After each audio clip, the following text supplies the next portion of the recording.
Today's WNEM TV5 Morning Extra is brought to you by Roof Max of Midland. Good Friday morning, everyone. Thanks for tuning into TV5 Morning Extra. Remember, if you are watching on Facebook or YouTube right now, like, follow, and comment on the stories that matter most to you. I'm Lauren Piesco. And I'm Christine Winter. Let's go to First Alert meteorologist Matthew Mondro looking at some snow for the weekend. Yeah, Christine, Lauren, we are certainly tracking some snow for tomorrow, which this system originally looked like it was going to be just around Owasso, Flint, and Lapeer. But as of this morning, First Alerting you quite a significant shift in the snowfall of where we see it in mid-Michigan. So now it's moved about 75 miles north. Very significant, especially when we're only 24 hours out. So this now brings Houghton Lake and really all of our northern areas into the mix for the snowfall too. We do expect accumulations, so likely going to see some slower travel by tomorrow evening. Tomorrow morning, that is still completely dry though, even through lunchtime. It's not until about 3 or 4 o'clock that we eventually see the snow moving in. Well, once it moves in, it'll be with us for the rest of the evening and as we go into tomorrow night. By Sunday, though, that's still a dry day. There's no changes there on Sunday, so it's really just the arrival time and where we see the snowfall for tomorrow. Here's a look at the snapshot, too, of the First Alert hour by hour at about 1 a.m. So this is going into Saturday night. The snow falling nearly all across mid-Michigan here. Again, previously it was only for our southern areas like Owasso, Flint, and Lapeer. Now, also coming back to today real quick, too, it is going to be a warm day today. Mostly sunny, up to about 50 this afternoon. The trade-off here is going to be the breeze, so we will have a southwest wind gusting to about 35 miles per hour. But we'll play through the hour by hour, and I'll show you the snow totals coming up here in just a bit. Christine, Lauren, back over to you. Matthew, thank you.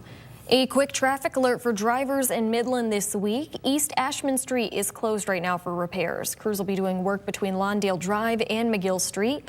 The Department of Public Works says this stretch is expected to reopen by 9 o'clock Tuesday morning. And developing this morning, people in Fenton Township should expect a heavy police presence in the area today. Genesee County Sheriff Chris Swanson sharing updates last night, saying crews arrived at a home on Ponema Drive just after 5:30 yesterday morning to find the house fully engulfed in flames. A 66-year-old man and his 64-year-old wife died in the fire along with multiple dogs. Police will be working in that area today investigating the cause of that fire. All right, a man charged in a deadly shooting in Saginaw takes a plea deal. Court records show Zachary Rodriguez pleaded no contest to second-degree murder. Prosecutors say on New Year's Day in 2024, he opened fire at the former Neutral Zone Sports Bar on South Michigan Avenue, killing James Rodriguez. In exchange for the deal, prosecutors agreed to dismiss 6 felony charges, including first-degree murder. Sentencing is scheduled for April 13th. Across Michigan, there will be no profit-sharing checks for UAW workers at Stellantis. That's the first time it's happened in 15 years. The maker of brands like Jeep, Dodge, and Chrysler lost just over $26 billion last year, mostly from scaling down production of electric vehicles. Just a year ago, UAW members took home more than $3,700 in profit-sharing bonuses. The company called 2025 a challenging year. A Republican lawmaker is working to eliminate a controversial tax on marijuana. State Senator Jonathan Lindsay introduced the bill that would repeal the 24% wholesale tax that went into effect last month. It was created for road funding, but Lindsay doesn't believe it'll generate the expected revenue, especially if marijuana sales fall due to those taxes. The bill has support from both Republicans and Democrats. It's been referred to the Committee on Government Operations. Also across Michigan, state lawmakers and drone makers in Lansing came together to talk about the future of drone technology and how Michigan can stand out. The U.S. banned the sale of most new foreign-made drones from certain countries, creating opportunities for American companies. One representative is proposing a measure he calls Shield Michigan. We have to develop protections in the drone industry on how we protect our public safety.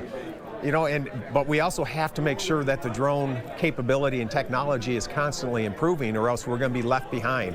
That goes for our country, but it also very specifically goes for our state as well. The 14-bill package has been referred to the House Judiciary Committee. Looking at education now, state leaders announcing a new program to address the shortage of early childhood teachers. The My Early Apprentice program will provide new funding and resources to help people become certified as early childhood educators. Officials say the initiative is also part of Michigan's Pre-K for All mission. In Shiawassee County, the community of Corunna is still holding out hope for good news on Trenton Massey. The local high school held a vigil last night for the Northern Michigan University student who disappeared last weekend in Marquette. Right now, police have suspended active search efforts for the 21-year-old until new evidence comes in. He was last seen on surveillance video around 3 a.m. Sunday, walking toward Founders Landing near Lake Superior. And we're not giving up hope. We will continue to be hopeful and pray and wait for him to be reunited with his family again. Teams have searched for Massey by air and water with divers, sonar, drones, canines, and helicopters. Investigators say they will continue to follow tips, but for now, organized search operations have stopped. You are watching TV5 Morning Extra. We are going to take a short break. But when we come back, a Black History Month celebration happening this weekend, where you can find it and what's in store coming up next. And if you're watching on YouTube or Facebook or catching a clip on Instagram, as always, like, follow, and comment on the stories that matter most to you. Matthew will take a look at snow chances for the weekend next.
First, alerting you to quite a major shift in our snowfall that we're tracking for tomorrow. This system has moved north quite significantly by about 75 miles. It's very uncommon to see a shift like this only about 24 hours away from a storm system moving in, but it's what all of our trends have been showing this morning, so we are going to reflect that here in the forecast. Accumulations are expected with this too, so if you have any travel tomorrow evening, maybe you're going out to dinner, I would definitely expect some slower travel by the evening. These snow totals 1 to 3 inches from Chesaning, Birch Run, and Otisville to anywhere north of there, so easily includes the Thumb, the Bay region, and all of our northern communities. About a trace to 2 inches for Owasso, Flint, and Lapeer. So just a little bit lower there, but everybody should see some accumulation from the snowfall.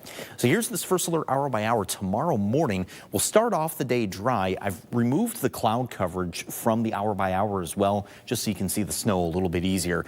For the morning, it will be cloudy, but we're dry. Even around lunch, cloudy but dry as well. There we are at about 3 in the afternoon. You see the snow starting to move in towards Mount Pleasant, Gladwin, and West Branch. And then by about 6 o'clock, the snow is falling through the Bay region, so Midland, Bay City, and Saginaw, and then even into the Thumb. Owasso, Flint, and Lapeer, however, these areas still do not have the snow falling just yet at 6 o'clock. It'll be after about 8 or 9 that we see the snow moving in there, and then more of the snow just keeps moving across our area from northwest to southeast, eventually coming to an end right at about sunrise on Sunday morning. So Sunday has not changed. That's still a dry day, partly cloudy. This weekend, no doubt, is going to be cold, about 20 to 25 degrees colder than today. We still have a high of 50 today and a mostly sunny sky, just with breezy conditions. So tomorrow, pretty much the polar opposite of today. But once we get past the weekend, we will have yet another warm up. Lauren, Christine, we're tracking highs back to the 40s around the middle of next week. All right, Matthew, thank you. Happening today, a mid-Michigan community turns blue in honor of a girl whose death inspired a mission. The London Strong Foundation will honor the 8th anniversary of the death of 10-year-old London Eisenbeis of Grand Blanc. She died in 2018 from an undetected heart condition. The foundation named in her honor will announce 3 AED grant recipients, bringing that total to 65 since the foundation first started. You can help raise money today by wearing blue and stopping by Bubble Bee Tea in Grand Blanc to buy special drinks and memorial shirts. To celebrate National Fluoride Day and to help maintain bright smiles, Mott Community College in Flint is hosting a dental assisting clinic. You can get a free fluoride varnish at that.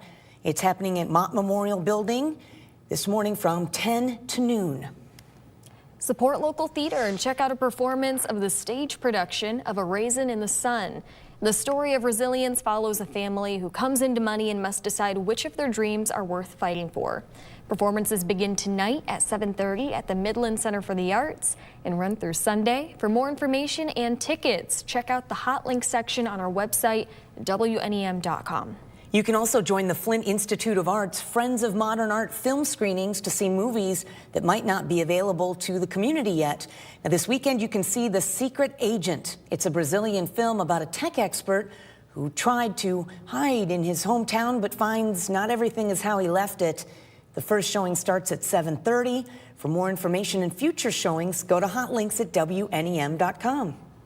And another great event happening tonight, Bay City's historic Masonic Temple hosting American Sign Language Game Night. All deaf and ASL users are invited for an evening of games, community, and conversation. There will be food and drinks for purchase, or you can bring your own snacks. Admission is pay what you wish. Proceeds will support the venue's restoration efforts. Game night runs from 7 to 10 tonight at the theater on North Madison Avenue. Also happening tonight, the Midland Folk Society is inviting you to its All Strings Jam. You can come out and play with other musicians or just sit back and enjoy some great music. It runs from 6 to 9 at My Element Grains and Grounds on Jefferson Avenue in Midland. And happening tomorrow, the Saginaw Art Museum hosting a Black History Month celebration. You can learn how to play chess, add to a community art project. There will also be monologues, children's programming by Arthur Eddy Elementary, and a special presentation by the NAACP Saginaw branch. This event is free to everyone. Doors open at noon, and the fun runs until 4:30 at the museum on North Michigan Avenue. Also happening tomorrow, comedian Rob Little will take the stage at Bay City's State Theater. He's a Mid-Michigan native who's appeared on Comedy Central, Fox Sports, as well as done stand-up at clubs and at colleges and on cruises. Tomorrow's show starts at 8 at the theater on Washington Avenue. For tickets, go to hot links on our website. In Saginaw, you can enjoy dinner and a show tomorrow night at the Golden Globe Ballroom. Performers will be going head-to-head with dueling pianos. Doors open to the venue on Graham Road tomorrow night at 6. Show starts at 7. Tickets cost $49 apiece. Mardi Gras celebrations will continue in Old Town Saginaw tomorrow. You can join the party at Max on Hamilton Street at 7. There will be beads and some Max gifts. At 10, you can check out the EDM show that the bar says is sure to keep the party moving until closing time. And a local business, Cashman's Comics, wants to celebrate 30 years of customer loyalty with a party. There will be free food, beverages, and plenty of fellow comic book fans. That celebration kicks off on Madison Avenue, 1 o'clock on Sunday. So much to do this weekend. Yes, there really is. Let's check in with Matthew because we're going to have some snow chances as well. Yeah, we're tracking that snow for tomorrow. Now, previously that snow was only for our southern areas, mainly around Flint. That has now shifted north throughout really the entire TV5 viewing area. So we're all expected to see some snow starting up at about 3 or 4 in the afternoon tomorrow, and that'll be with us for the rest of the day once that moves in. About 1 to 3 inches. So if you do have any of those plans tomorrow evening, some roads are going to be slick. Sunday, a bit of a quieter day, but a cold day, only about 24 on Sunday. And then we are going to warm up again next week. And speaking of the warmth, actually today too, also going to be pretty nice, 50 and mostly sunny. All right. We appreciate it, Matthew. And we appreciate you joining us this morning for Morning Extra. You can find us right back here for TV5 News at 9. We'll see you then.